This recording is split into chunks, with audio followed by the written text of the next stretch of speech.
Collectif Parley présente Radio Bidon, une production du studio Balado La Flèche. Aujourd'hui, l'histoire du Giro avec le journaliste et auteur Pierre Carré, Hugo Hull, Mike Woods et Guillaume Boivin. Le Giro 2020 devait avoir lieu du 9 au 31 mai. Malheureusement, on connaît tous la situation actuelle. Ça tiendra peut-être, si la situation le permet, en octobre.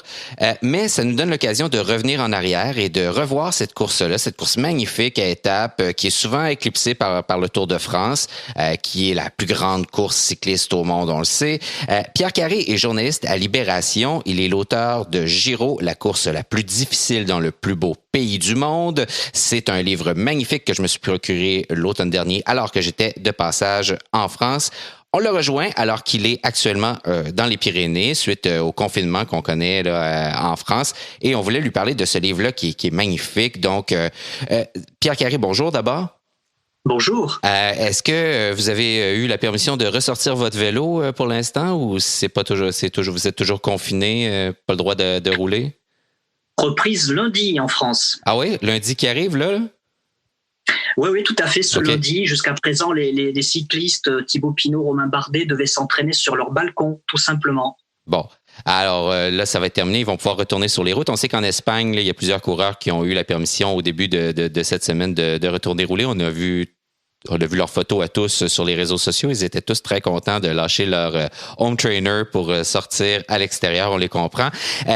Pierre Carré, on voulait parler avec vous du Giro parce que, comme je le disais en introduction, c'est une course qui est souvent éclipsée alors que c'est une course très belle, très difficile aussi. Vous le dites là, dans le sous-titre de votre livre, qui est d'ailleurs emprunté à un des organisateurs, je crois, du Giro. Et donc, c'est leur slogan, tout à fait. Oui, c'est ça, c'est le slogan. Donc, en vous lisant, là, on a l'impression que le Giro est toujours à se renouveler, que les organisateurs sont toujours très soucieux dès son départ, dès sa naissance, là, d'entretenir, de fabriquer son mythe en durcissant sans cesse la course.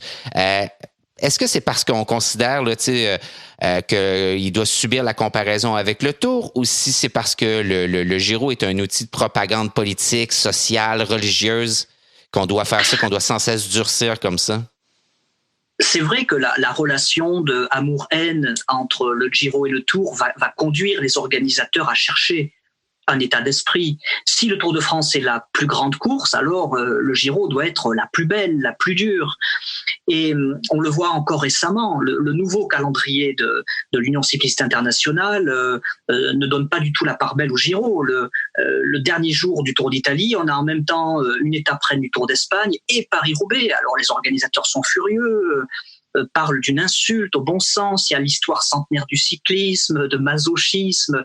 Voilà, ça c'est en 2020. Mais en réalité, dès 1909, il y a cette comparaison entre les deux épreuves et les organisateurs italiens sont soucieux de créer une histoire, un récit. Au début, la course n'a pas besoin d'être forcée dans sa difficulté. Elle est dure parce que les routes sont dures. Les routes ne sont pas goudronnées. On parle d'un pays qui est vraiment sous-développé à l'époque, hein, pour le dire rapidement. En France, on a beaucoup plus de revêtements pavés, etc. En Italie, on est sur les chemins de terre, on est sur des voies qui sont détruites par des cours d'eau, par des troncs d'arbres. Les coureurs doivent mettre pied à terre, faire parfois littéralement du cyclocross. Et puis, on va avoir cette quête à partir de l'organisateur du Tour d'Italie, grande figure, personnage fou, dictatorial, tout puissant, qui s'appelle Torriani. Torriani passe par des chemins de chèvres.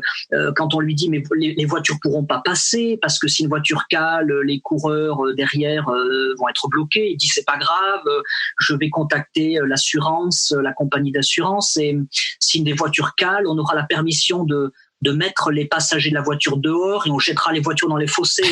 Voilà cette folie qui est très ancienne dans le Tour d'Italie. On va créer vraiment une sorte d'opéra. Aujourd'hui, on dirait peut-être un jeu vidéo. C'est un conte, quoi. Un conte dont le coureur est le héros.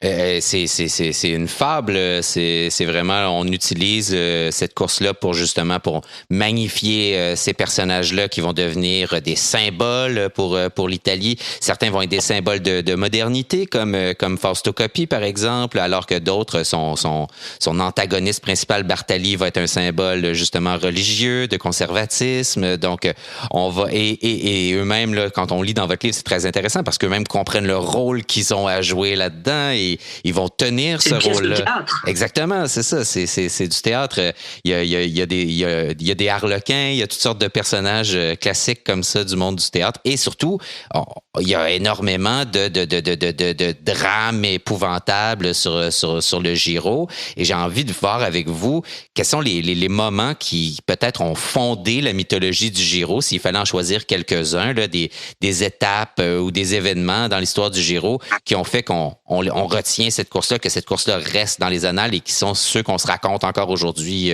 autour du feu le soir, là. Alors vous l'avez dit, Coppi Bartali, là on entre dans une grande spécialité du Tour d'Italie, c'est le duel.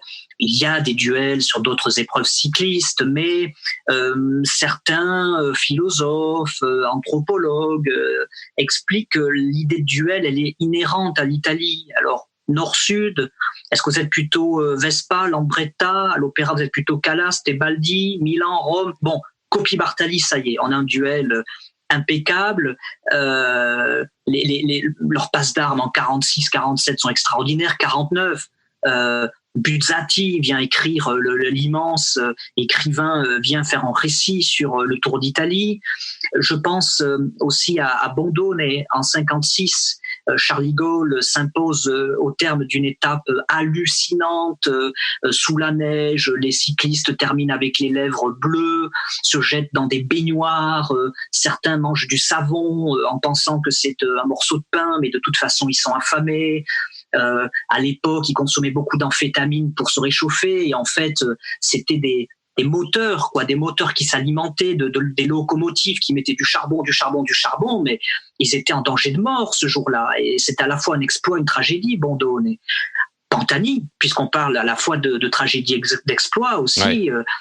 Pantani. Et puis, ce qui fait le sel du Giro, c'est à la fois les lieux, donc on en parlait, des lieux impossibles. Le Giro, c'est vraiment cette idée qu'on va repousser les frontières du possible. Venise, en 78, ça c'est complètement fou, là, cette histoire-là que vous racontez, là. Moi, je savais qu'ils étaient allés à Venise à l'époque, là, mais expliquez-nous comment ils ont fait pour faire passer les coureurs depuis la terre ferme à traverser la lagune, là, finalement, puis à aller jusqu'à la place Saint-Marc. Là, moi, quand j'ai lu ça, je savais pas cette histoire-là. C'est fou, là.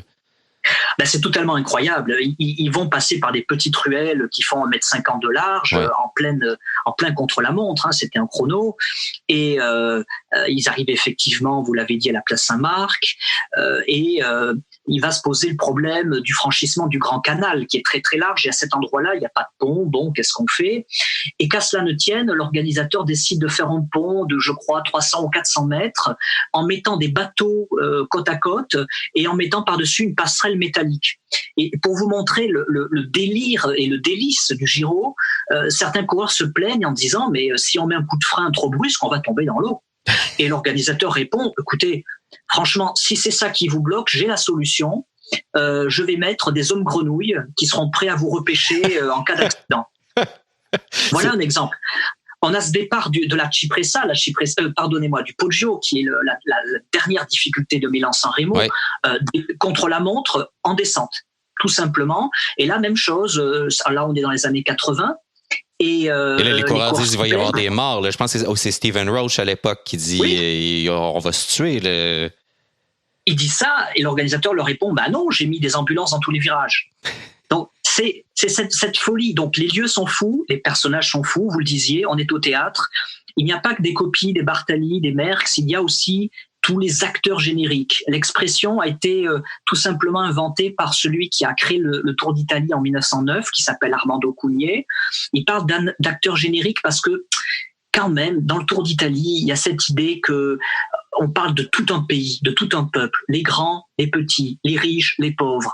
Et c'est comme ça que vont éclater à la télévision italienne ses seconds rôles, même ses troisième rôles. On voit arriver dans une émission très populaire qui s'appelle Le Procès de l'étape, des cyclistes qui viennent faire un petit chant, ils viennent chanter, ils viennent se disputer avec les grands, ils viennent nous parler de leurs conditions de vie. Et je pense que chaque Italien se reconnaît dans au moins un coureur.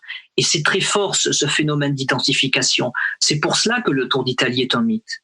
C'est comme un téléroman, là, donc ce qu'on appelle un téléroman chez nous, là, mais c'est une telenovela, c'est vraiment un roman savon là, qui se passe sur les routes puis qu'on va prolonger dans les médias comme ça. Ça a toujours été comme ça. Les grands tours ont été inventés pour vendre des journaux. Mais là, à ce moment-là, ça devient vraiment des instruments médiatiques, sociaux et de contrôle social un peu. Hein? Donc, parce que la religion va embarquer là-dedans aussi. Ah oui, et puis c'est important, on parle d'un pays quand même qui a des changements de régime incessants, qui a connu une dictature, qui a aussi traversé les années de plomb avec des attentats imputés tant à l'extrême gauche qu'à l'extrême droite. C'est un pays qui est très instable et qui a connu des régimes politiques tout à fait différents. Finalement, l'un des rares fils conducteurs qui est à peu près stable dans l'histoire du XXe siècle en Italie, c'est le Giro.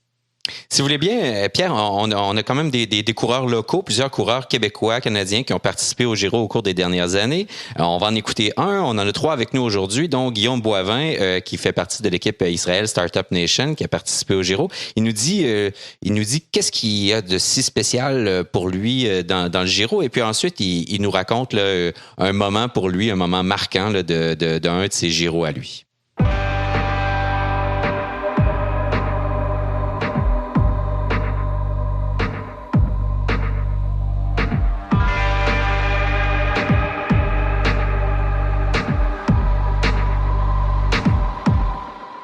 Guillaume Boivin, tu as fait le Giro 2 fois. Qu'est-ce qui le rend particulier, magique, extraordinaire, spécial? On dit toujours que c'est le plus difficile des grands tours. Je ne sais pas si c'est le cas, mais c'est quoi ton impression de ce tour-là? Ouais, premièrement, je pense que, comme tout le monde, ça commence par l'Italie. Là. C'est un pays tellement beau, puis des gens tellement passionnés que ça rend l'atmosphère quand même assez spécial, juste en commençant par ça. Puis, au niveau de la difficulté, moi, je pense que ils disent que oui, peut-être le parcours, c'est le plus difficile, mais à la fin de la journée, c'est comment les coureurs courts qui font la difficulté du Giro ou de n'importe quel grand tour. Parce que, par exemple, en 2019, la dernière semaine, c'était à faire peur, là, les montagnes qu'on avait, mais on a tellement couru fort les 2 premières semaines que tout le monde était un peu rincé. Fait que ça montait peut-être un peu moins vite là, dans les bosses. Là, mais puis, tu sais, aussi les paysages. Moi, j'aime beaucoup, tu sais, quand on roule dans les Dolomites, tout ça, là, c'est vraiment le fun, c'est beau. Dis donc, le Giro, c'est une histoire de grands récits, de mythes épiques. Mais toi, là, ton anecdote, le truc que tu retiens, j'en ai une en tête, là, mais ça sera peut-être pas ça. Là, mais ton histoire du Giro, toi, c'est quoi? Ouais, j'imagine que tu as en tête quand j'ai tombé la première étape l'année passée. Ouais, oui. Puis, je me suis blessé à la cheville, puis finalement, j'avais la cheville cassée, mais ça, on l'a comme su en faisant un IRM juste après le Giro. Là, mais sinon, j'en ai une autre quand même assez bonne, puis ça démontre un peu comment c'est difficile, même dans le gruppetto, de juste passer au travers des étapes. C'est 2018, je ne sais pas si tu te souviens de l'étape où, après le jour de repos, on part dans un col, dans une bosse de 10-12 km, puis Esteban Chavez s'est fait lâcher au début. Oui, je m'en rappelle. Puis c'était 240 km l'étape. Puis il y avait du monde partout déjà dans la première bosse. Là.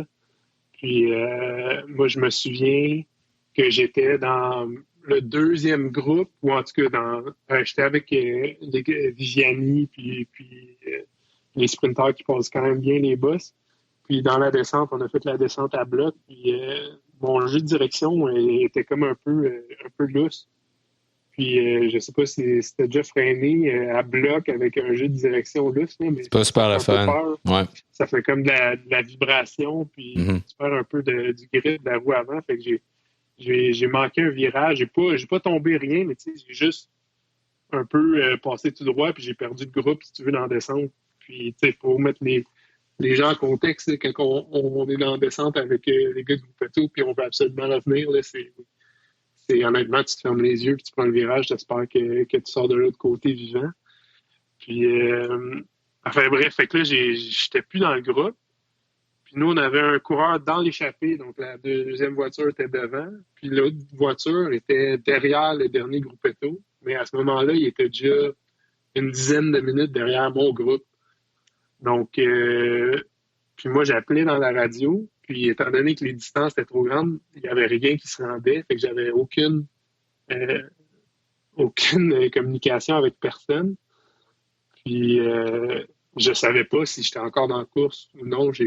Ça m'a pris environ 2 heures ou 1h30, 2 heures avant que le Gruppetto me rattrape.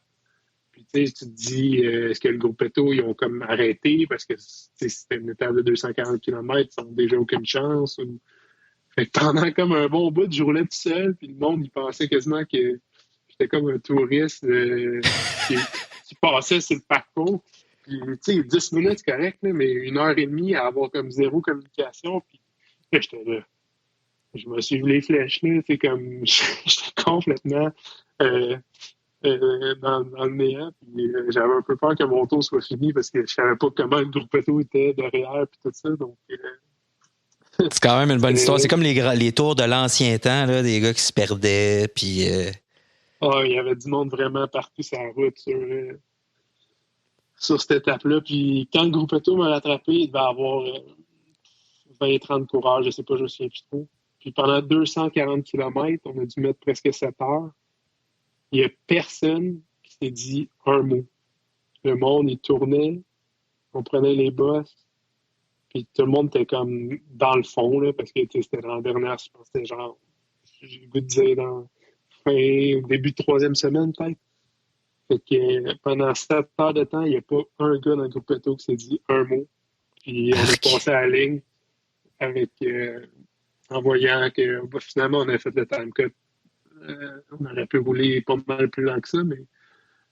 dans le doute.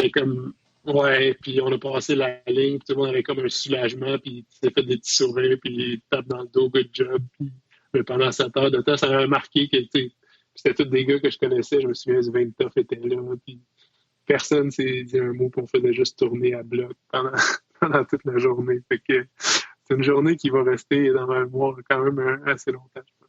Hey, merci beaucoup, Guillaume. Puis on te souhaite d'autres Giro encore à rajouter à ton palmarès. OK, ça fait plaisir. Merci beaucoup. Bye. Bye.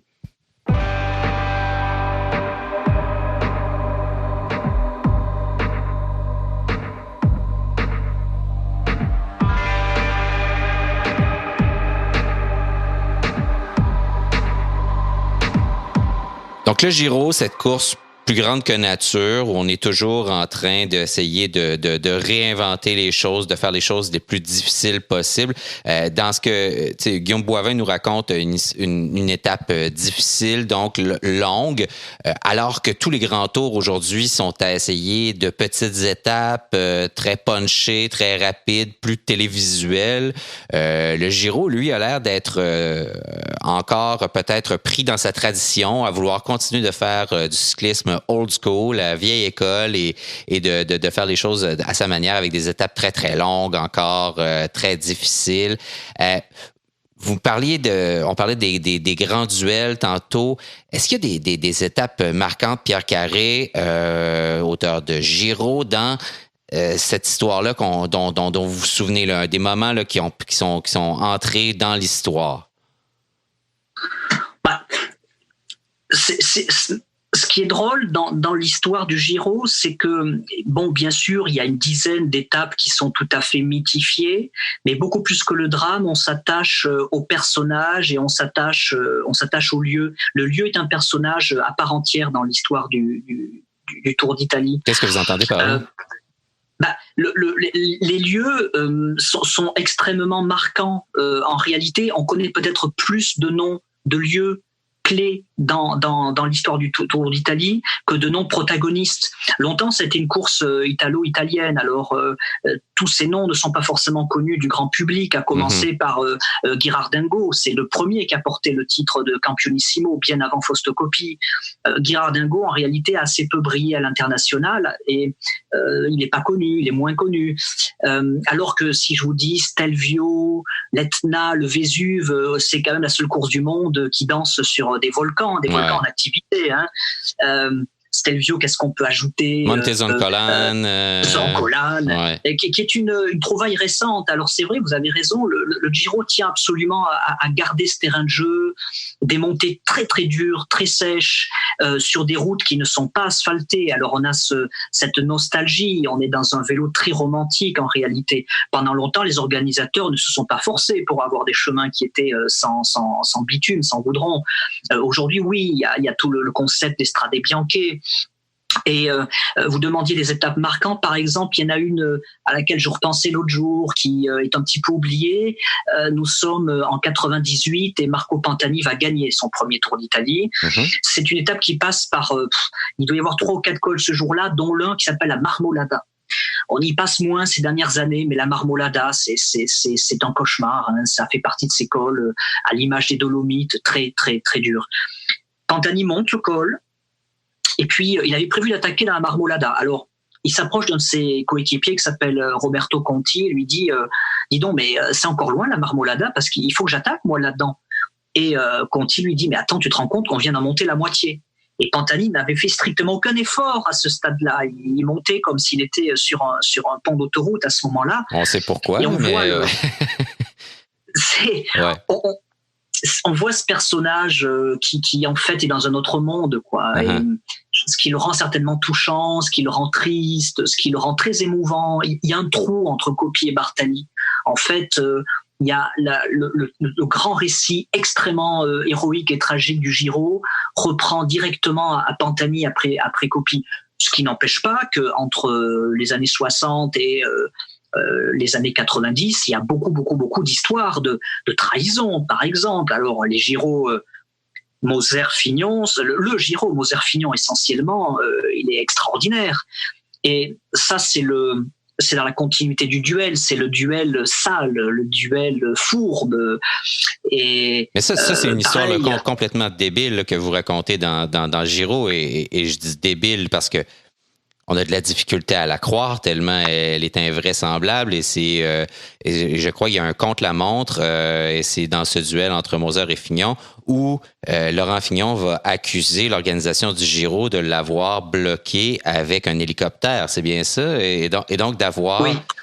Il accuse l'organisation d'avoir fait faire des allers-retours à l'hélicoptère entre Moser et Fignon, qui sont, le premier est à l'avant de la route, l'autre le suit derrière, et de l'avoir bloqué en lui donnant du vent supplémentaire et en donnant du vent de dos donc à son adversaire à ce moment-là, mais aussi en lui faisant peur, en s'approchant tellement près de lui qu'il avait peur d'être étêté par les pales de l'hélicoptère. Ça, c'est fou. C'est incroyable. Et alors, selon que vous lisiez un livre sur l'histoire du vélo en italien ou en français, vous n'avez pas du tout la même version des faits. Mais les images télé sont pas claires, par exemple, quand on les regarde, on n'arrive pas à savoir si c'est vrai ou pas vrai. Ce qui est sûr, c'est qu'il y a longtemps eu un favoritisme, parce qu'en fait, les marques de vélo italiennes, des grandes marques, je pense bien sûr à la Bianchi, avaient tout intérêt à ce que leurs coureurs gagnent le Giro. Un coureur étranger qui gagne le Giro dans une équipe étrangère, c'est une catastrophe économique pour ces marques-là. Le même phénomène n'a pas tellement lieu sur le Tour de France. À l'époque, au Giro, oui. Donc, il fallait quand même tout faire pour que le coureur italien gagne. Quitte à s'entraider entre équipes concurrentes. Ce que raconte Fignon n'est peut-être pas à 100% vrai, mais ce n'est pas 100% faux. Son compatriote Bernard Hinault, lui, va même signer un pacte de non-agression et demander un dépôt de sécurité à l'organisation du Giro pour s'assurer qu'il n'y ait pas de combine, parce que on sait qu'à l'époque, quelques années plus tôt, des coureurs comme Anquetil vont s'être plaints de s'être fait voler le Giro. Anquetil, Bobet, bien sûr. Merckx aussi. Même si Merckx finit par en gagner 5, je crois. Et donc, tous ces coureurs-là vont s'être fait voler le Giro par toutes sortes de combines dont l'organisation va être plus ou moins complice de ce qu'on comprend ou va fermer les yeux. C'est vrai, elle va.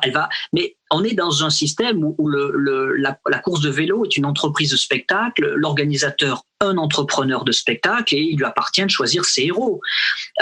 Du reste, ce n'est pas propre au Giro. En 1937, l'organisateur français fait clairement le choix de faire gagner un coureur français plutôt que belge. Alors, on est en plus dans des années très nationalistes, on marche vers la guerre.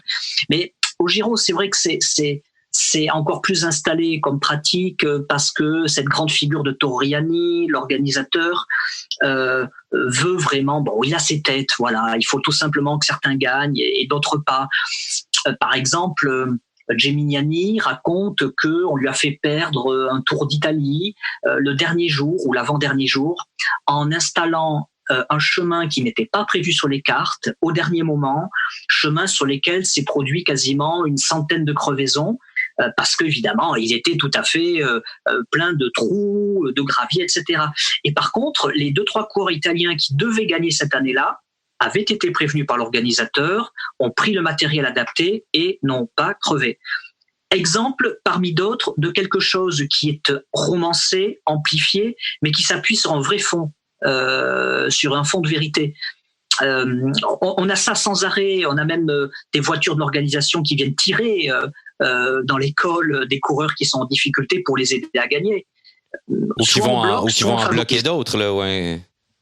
Absolument.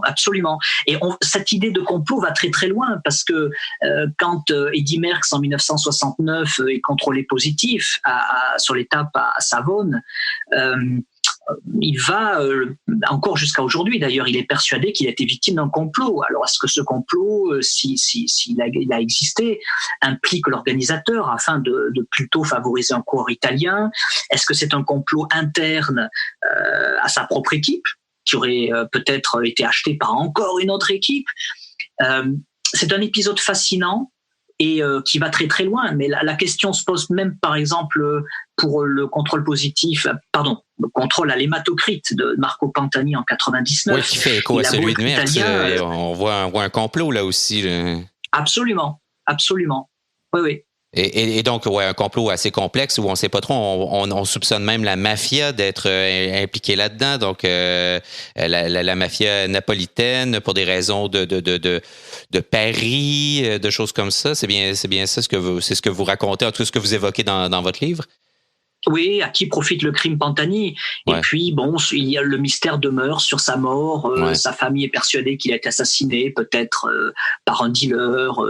En fait, on peut pas. Moi, je n'ai pas évidemment les moyens de mener une enquête policière qui d'ailleurs a été close par la justice. Mais ce qui est fascinant quand les questions se posent, c'est ce qu'elles révèlent de nos envies, de nos croyances, de ce qu'on a très envie de voir. Et en l'occurrence, Pantani pouvait pas mourir de façon si misérable. Il a été assassiné. C'est un épisode de plus, un chapitre de plus dans le grand livre La tragédie du Giro. Dans le Giro, il y a les tifosi, les fans qui sont très importants, les gens autour, et c'est ce dont tout le monde nous parle quand ils nous disent, quand on leur demande aux coureurs ce qui est différent dans le Giro. On écoute Hugo Hull qui nous parle justement de cette Italie-là et qui évoque justement une étape passablement difficile dont lui se rappelle dans ses 2 participations à cette grande boucle italienne.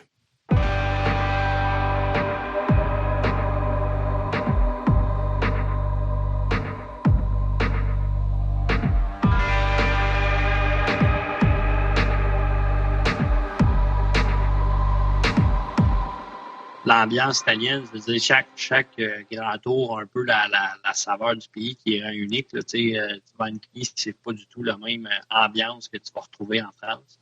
Fait que c'est surtout pour la façon dont les routes sont faites. Les cols sont plus étroits, c'est plus sinueux. Évidemment, il y a moins de monde qu'autour. Là, c'est vraiment plus... Pour moi, le Giro, c'est plus relax. Par contre, au niveau médiatique, mais les parcours sont très, très difficiles, je dirais même plus difficiles que parce que qu'est-ce qu'il y avait sur le tour cette année. Puis, est-ce que c'est vrai que c'est la course la plus difficile du monde, tu penses? C'est ce qu'on dit souvent du Giro. Après, moi, comment je dirais ça? Des fois, les parcours, oui, mais le tour va te drainer d'une autre façon. Je veux dire, ils peuvent faire les parcours qu'ils veulent, ça dépend comment la course se court. Des fois, c'est plat, tu dis, petite journée de repos, que c'est la journée la plus dure de tout le tour, 20 côtés, c'est la bordure.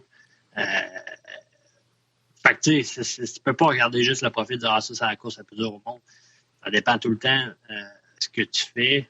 Puis, en tant que coureur, la job que tu as, ton équipe prend le maillot de leader. Je peux te dire, même si le tour est plat, le gars qui est l'équipier qui va rouler tous les jours, là, comme le Crow, il va peut-être te dire que c'était pas mal plus dur que le gars qui se met dans les roues, qui n'a pas trop d'objectifs, comme quand on était chez H2R, on n'avait pas besoin de se fatiguer trop. Ça change complètement l'effort que tu as à produire dans un grand tour. Tu as fait 2 fois le Giro, donc tu connais l'ambiance, tout ça. À quoi ça ressemble? Qu'est-ce qui fait la magie de cette course-là pour toi? Là? Parce que, tu sais, on parle souvent de ça. Est-ce que c'est les tifosi, là, les fans italiens? Est-ce que c'est... tu parlais du parcours lui-même. Est-ce que c'est l'organisation, le lieu, le décor? Qu'est-ce qui fait la magie du Giro, tu penses? Pour moi, ce qui me fait la magie du Giro, c'est surtout leur parcours, les cols mythiques. Les routes sont beaucoup plus étroites. On passe à des endroits qui sont tout simplement incroyables. Les montagnes italiennes, là, c'est des points de vue assez impressionnants. Là, quand tu es pas loin des Alpes. Dans les Dolomites, par exemple. Ouais. Les deux, oui, ça aussi. Tout le Trento. Tu sais, les paysages sont vraiment plus beaux en Italie qu'en Espagne. En tout cas, moi, là, quand je faisais le Giro, je trouvais ça beaucoup plus beau. Okay. Les villes ont beaucoup plus de cachet historique, c'est beau, plus de couleurs, tu sais, leurs maisons, ils ne sont pas toutes beiges comme 3/4 des places en France ou en Espagne. Tu sais, il y a beaucoup de couleurs dans les volets, c'est plus joyeux, je trouve, puis le peuple est plus joyeux. Plus démonstratif. Il parle fort, il gesticule, mais tu sais, ça l'amène quand même une ambiance, puis aussi, je trouvais que dans les hôtels, ils étaient super contents de nous recevoir, on était encore traités. Pas comme des fardeaux, mais vraiment, ils étaient heureux quand ils ont des équipes. Des fois, ils font des super repas. Même à l'époque, avec H2A, on n'avait pas le chef, mais on mangeait quand même comme super bien parce qu'ils prenaient soin de nous. Ça se perd beaucoup, que ce soit en Espagne ou durant le Tour de France, certains hôtels. Là. Maintenant, on a les chefs cuisiniers, mais on est quasiment des fardeaux parce qu'on a des besoins différents. Mm-hmm. C'est des gros resorts business. Est-ce que c'est parce que l'Italie, pour toi, tu penses que c'est encore un pays de cyclisme, là, alors que peut-être moins la France, moins l'Espagne? Ouais, c'est certainement dans leur mœurs, dans leur culture bien ancrée, mais en France aussi, mais d'une façon différente. Okay. C'est l'ensemble qui fait qu'un Giro est un Giro, que le Tour est le Tour, puis la Vuelta, elle est ce qu'elle est. Puis il y a définitivement une différence dans la vibe, dans l'ambiance. Mais pour moi, le Giro est vraiment le fun. Le Tour, ça reste exceptionnel, mais en termes de plaisir, là, je pense que le Giro, c'est pour moi ce que j'ai apprécié quasiment le plus à date. C'est aussi beaucoup une course le Giro, c'est une course de mythes, de grandes histoires, d'anecdotes. Puis j'aimerais ça, s'il y en avait une là, dans tes 2 Giros, là, un moment, une étape, quelque chose là, qui t'a marqué, puis que tu nous la racontes, que tu nous expliques pourquoi justement là, ce moment-là t'a marqué dans le Giro. Ben, moi, c'était la plus longue étape du Giro. Un peu, moi, aller voir Pro Cycling Stats. Les années, je pense que c'est ma 2e année, fait que c'est dû faire ça en 2017. Non, 2017, en 2005, je suis vieux. 2016, il y avait une semaine là, de malade là, que on avait une étape, c'était la plus longue, je ne me rappelle plus c'est laquelle, là, c'était 240 km. Ça peut m'en retrouver. 230 de bras. 227. Ouais. En tout cas, c'était 227 km. On a fait les premiers 120 km en 4h30 de moyenne sur une autoroute. Vent de face dans la vallée, mais un vent de face, là, les attaques sortaient à 30 km/h. Le peloton roulait à 25 d'un roue. Ouch! Puis là, on a 4 heures sur le bike. On a juste 120 km. Puis il nous en reste encore, là, avec le fictif, c'est ça fait 240. Et là, je me dis, on est à moitié. Ça va nous faire 8 heures aujourd'hui. Puis là, je capotais. Mais heureusement, après genre 140 km, on a changé de direction dans la vallée. Le vent tournait. On est rentré comme des... Au lieu de rouler 30, on roulait à 50, là, mais si ça avait été tout en fait. Fait que ça a été genre une journée de 6 heures. Puis après ça, on tombait dans les étapes de montagne. Moi, je ne me rappelle plus des stades de ma semaine, mais c'était genre 4 étapes. Là, tu roulais le 7 heures avec 2-3 cols mythiques par jour. Puis moi, dans ce temps-là, j'arrivais quand même assez loin en arrière. C'était une question de survie à chaque jour. C'était quand même une semaine qui m'avait marqué, mais tu étais content quand tu voyais l'arrivée là, à la fin du tour. Mais c'est vraiment les longues étapes. Là, ils sont calmés un peu, là, mais ils aimaient ça, là, nous mettre là, 220, 240, là, des étapes de montagne de 6h30, 7h. C'est un peu plus corsé, mettons. Oui, pendant que tous les autres grands tours se tournent vers des étapes un peu plus courtes puis explosives, le Giro, même encore aujourd'hui, là, c'est moins pire, mais encore aujourd'hui, le Giro continue d'être un peu old school avec des étapes là, comme ça, là, très, très longues. Est-ce que dans ce temps-là, tu étais dans le gruppetto, donc tu finissais, ton but c'était de finir dans le time cut ou... Ben, ça dépend des journées. J'ai jamais été trop dans le trouble, dans le sens que j'ai de la misère à faire les time cuts, mais il fallait quand même que je gère mon effort pour être sûr de passer l'école. Tu sais, je regardais pas l'étape, je me disais, bon, là, il faut que je roule, il faut que je durcisse un peu la course, faut que, tu sais, là, c'est un peu différent. Mais avant, c'était comme, OK, il faut que je passe tel boss. Puis avec 2 heures, c'était pas la même ambiance. Là, j'avais pas besoin de faire grand-chose à l'arrivée, puis tout le monde était bien content.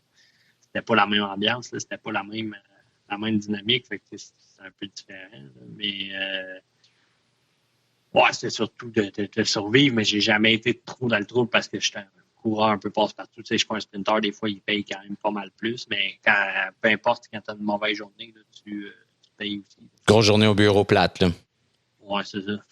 Il faut quand même... tu sais, des fois, tu fais pas bien puis tu payes 3 fois plus. Là, fait que t'es jamais à l'abri. Là. Même les grands coureurs, des fois, ils ont des défaillances puis ça marche pas. La journée est longue à tabarouette. Ben non, c'est ça. On se souvient Yates en 2018 là, qui craque, là, puis qu'il avance à reculons toute la journée. Ça aussi, c'est long. Là, même puis quand tu as une caméra sur toi, en plus, toute la journée, ça doit pas être reposant trop. Non. Bon, ben écoute, je te remercie, Hugo, pour ton temps. Vraiment gentil. Puis je te souhaite, un autre Giro, d'autres grands tours encore, en espérant que qu'on en ait cet automne. Peut-être réussir à en faire 2 cette année. Là. Ce serait pas pire. Ce serait cool, hein? Ouais, tour Walter, je pense que ça se ferait bien. Tant qu'à aller faire les classiques. C'est bon. Hey, merci beaucoup. Puis prends soin de toi. Bye.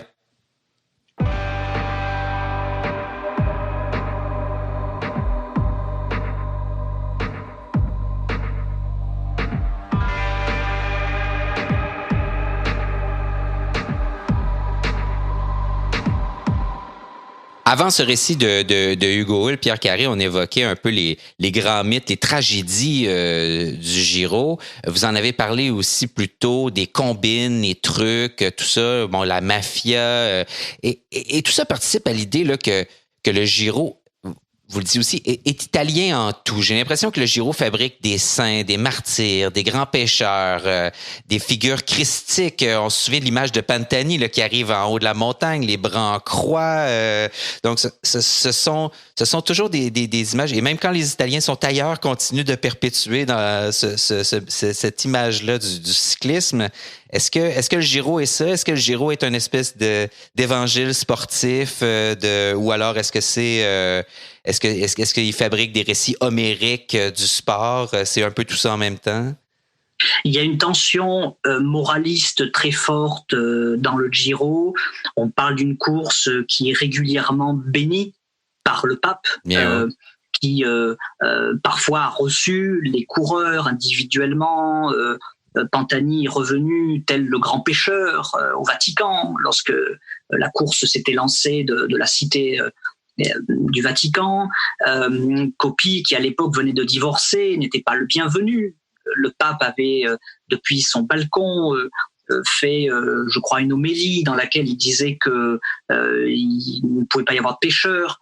Donc, on a cette propension à une morale tout à fait religieuse. Ça, c'est la partie conservatrice de l'Italie, hein, un poids de conservatisme très fort.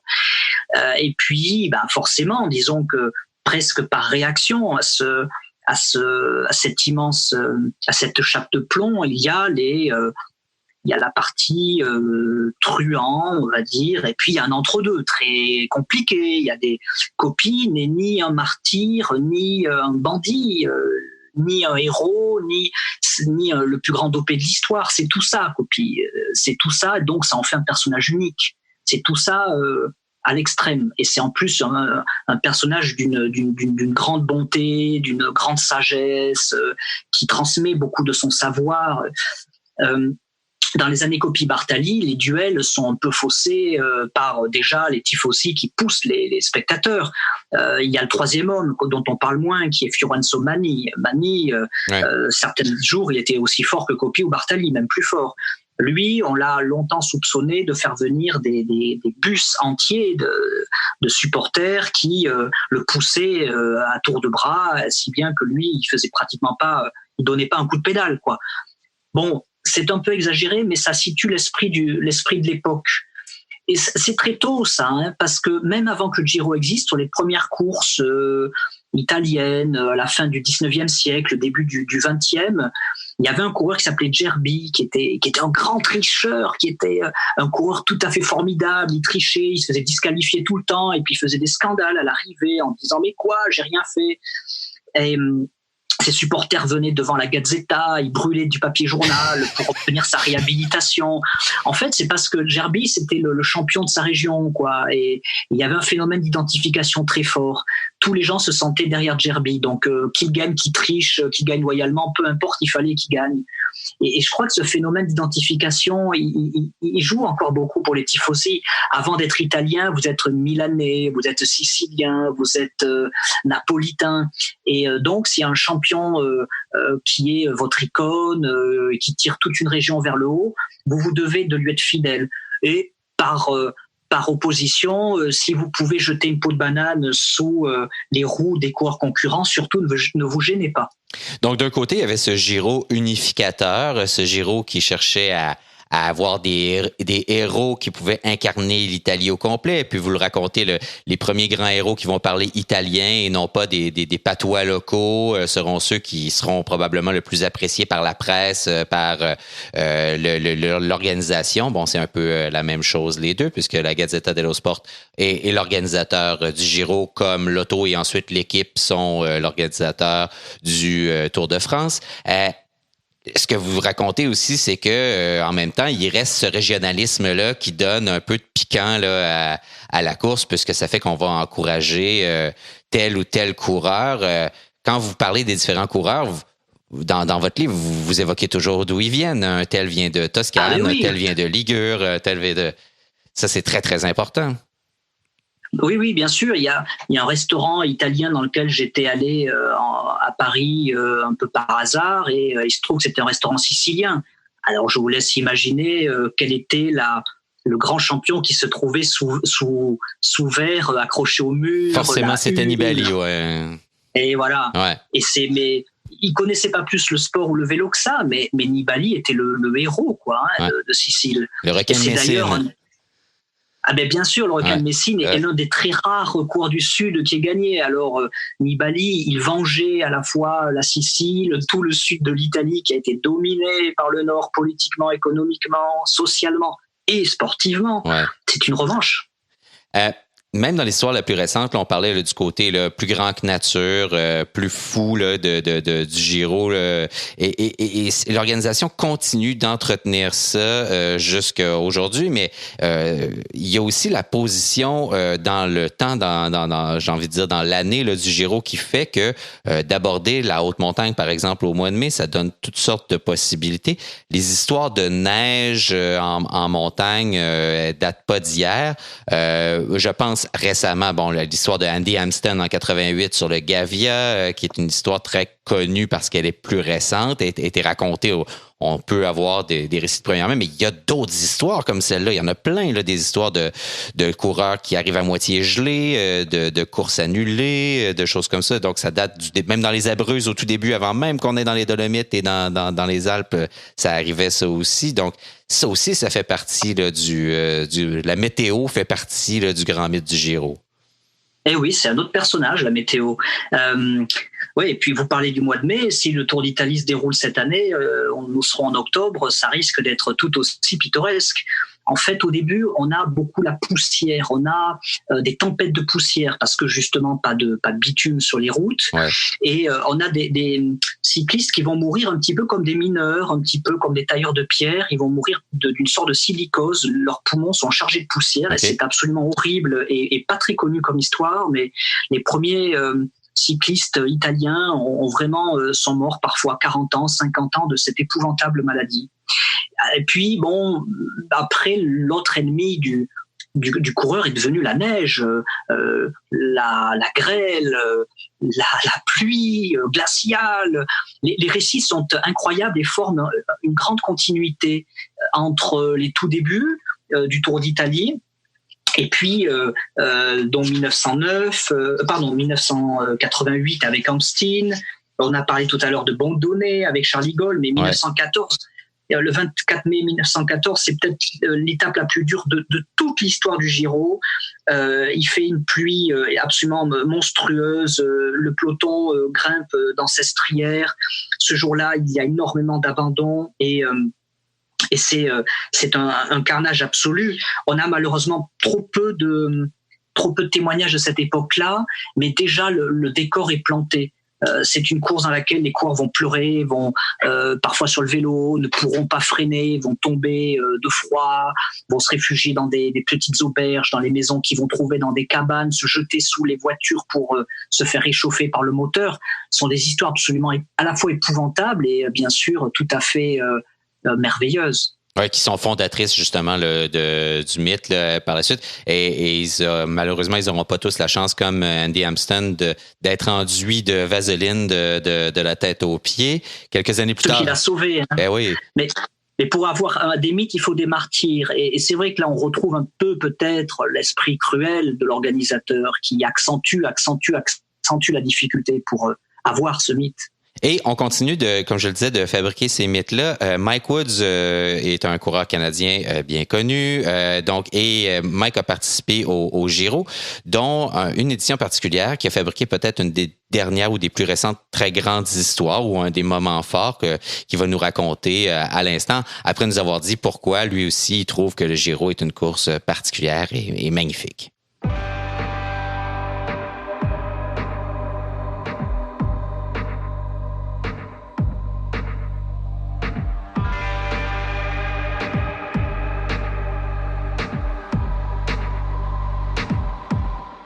Alors, on parle avec Mike Woods, qui est à la maison, c'est-à-dire à Gérone. Bonjour, Mike. Bonjour.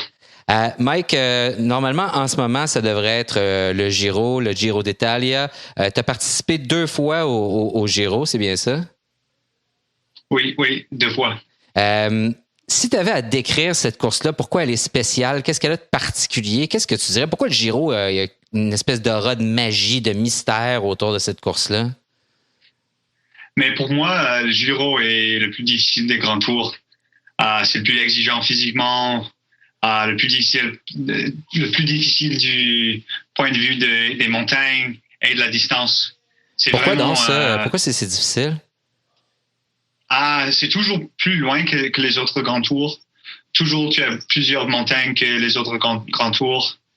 Et souvent, la dernière semaine, c'est fou. C'est fou. Okay. Si tu avais une anecdote, là, une chose dont tu te rappelles qui t'a marqué, là, est-ce que ça peut être quelque chose d'extraordinaire? Ça peut être super simple, une étape au complet, là, puis nous la raconter. Là, qu'est-ce que ce serait? Probablement, pour moi, c'était quand Chris Froome a attaqué sur le Finestre. En 2018. En 2018, oui, c'était vraiment, tout le monde était fatigué. Moi, j'étais fatigué. Où est-ce que tu étais, toi, à ce moment-là? on était sur je pense que c'était la 18e étape. Je crois que oui, 18 ou 19e, 19e, je pense, ouais.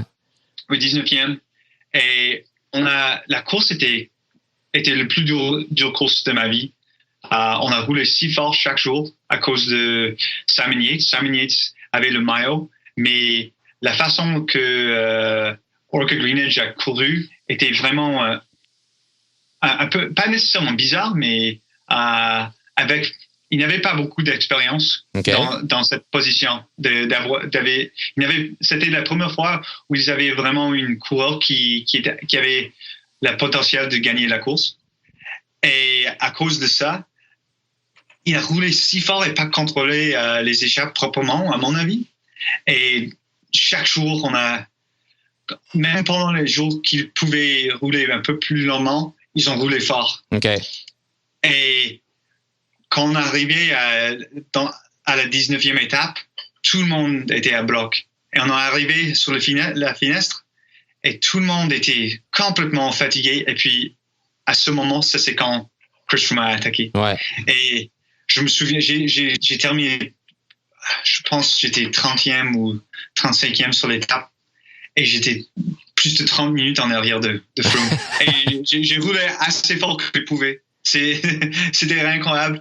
Et je me souviens quand mon directeur sportif m'a passé dans la voiture, il a regardé à moi, il a dit c'est un jour que tu vas souvenir. OK. Et c'était à cause de Froome. Et comme il a dit, tu vas raconter l'histoire de 7 jours à tes enfants dans le futur. Et je pense qu'il a raison. Je pense que c'est la même année où tu es arrivé 10e à l'étape où il y avait Montezon-Collan. Tu as dit que c'était la montée la plus difficile que tu avais faite de ta vie. Est-ce que c'est encore le cas?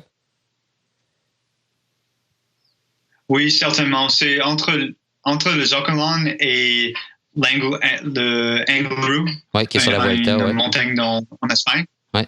Mais oui, vraiment, le Zocolan, c'est fou. C'est 10 km et il n'y a aucun moment de repos. Chaque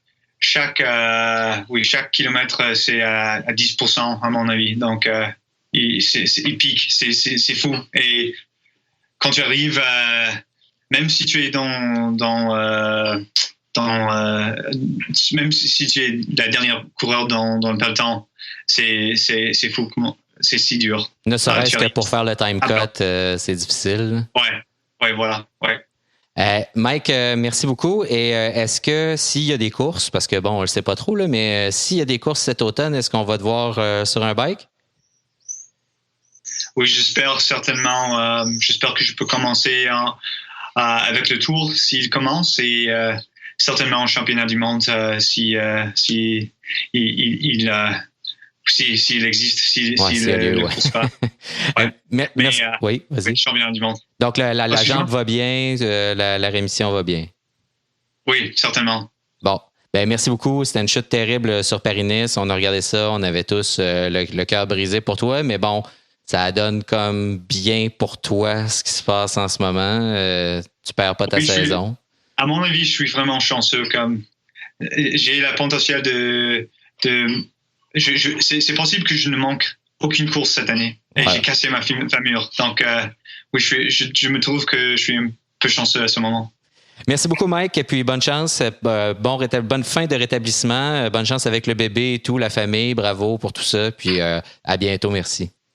Merci beaucoup. Ciao. Ciao.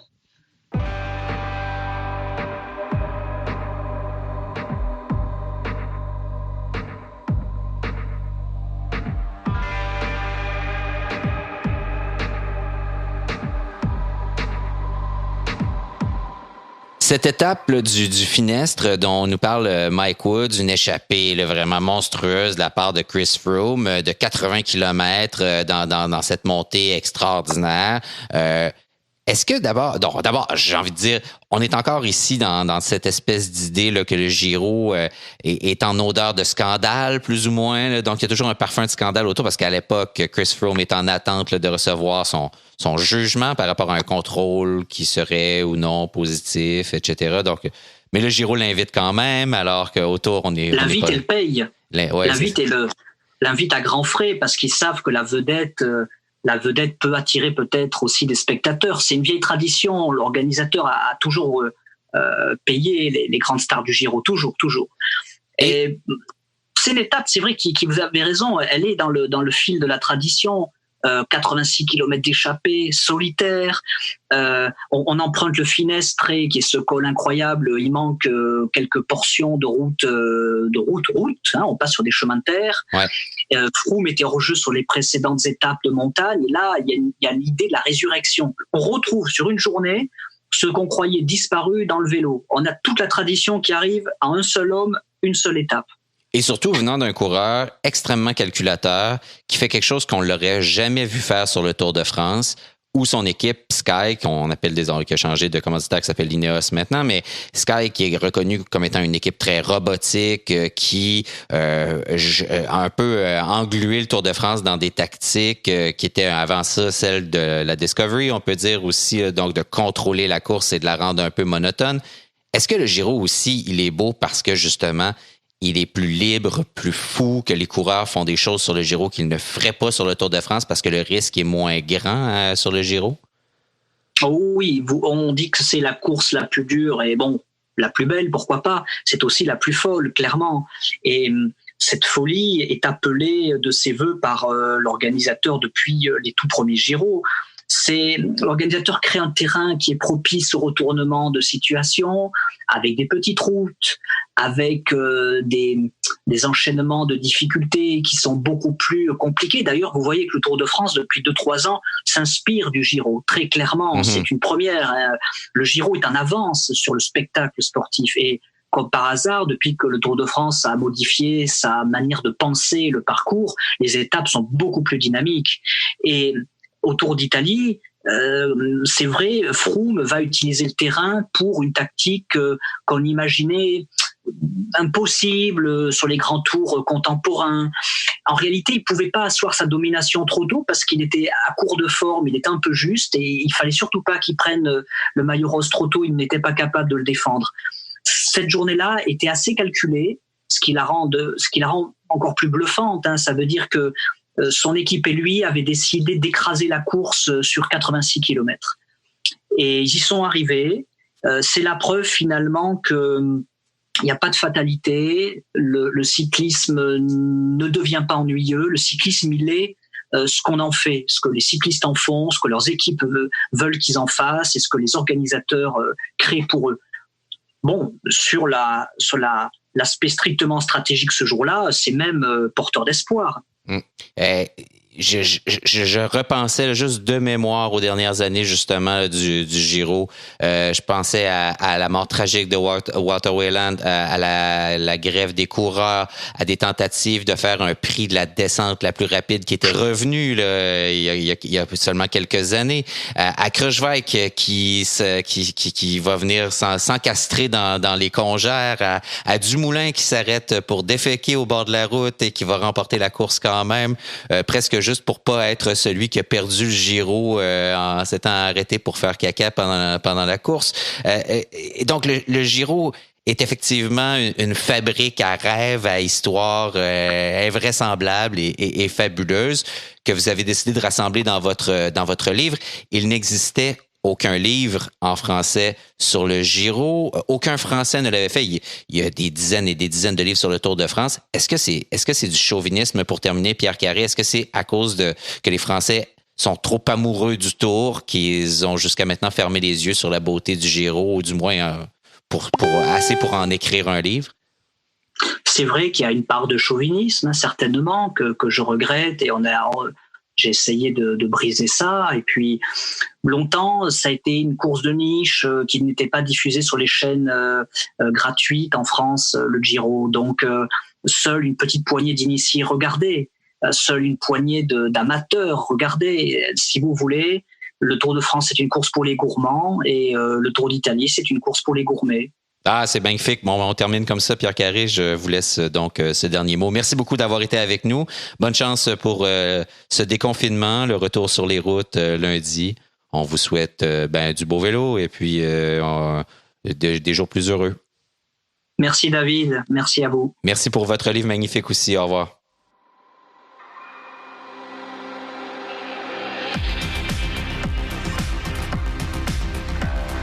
La musique de Radio Bidon est de Millimétrique et les Deux Luxe. Ça s'intitule Arrivé à destination. C'est tiré de l'album Make It Last Forever, Félix, du meilleur album électro l'an dernier. Merci à Gabriel Bourdage à la technique, Pierre Carré pour son livre magnifique et les entrevues qu'il nous a offertes, Mike Woods, Hugo Hull, Guillaume Boivin qui ont aussi participé à cette émission. Toute l'équipe de l'agence La Flèche, vous pouvez écouter notre émission sur toutes les plateformes de balado, vous y abonner pour ne rater aucun épisode. Laissez un message si vous allez sur iTunes, entre autres, là, parce que ça permet aux gens de nous trouver plus facilement lorsque vous nous donnez une note, un message. Vous pouvez aussi contribuer à Radio Bidon, nous aider à produire cette émission en allant sur notre page SoundCloud et il y a un petit bouton bleu sur lequel vous pouvez appuyer. Vous pouvez nous donner ce que vous voulez, 2 $, 5 $, 20 $, comme ça vous tente, si vous trouvez que ce que vous écoutez ici a une valeur à vos yeux pour vous. Et évidemment, si vous pouvez vous le permettre dans ce contexte économique assez difficile. Pour nous, on continue notre travail et on vous dit à la prochaine.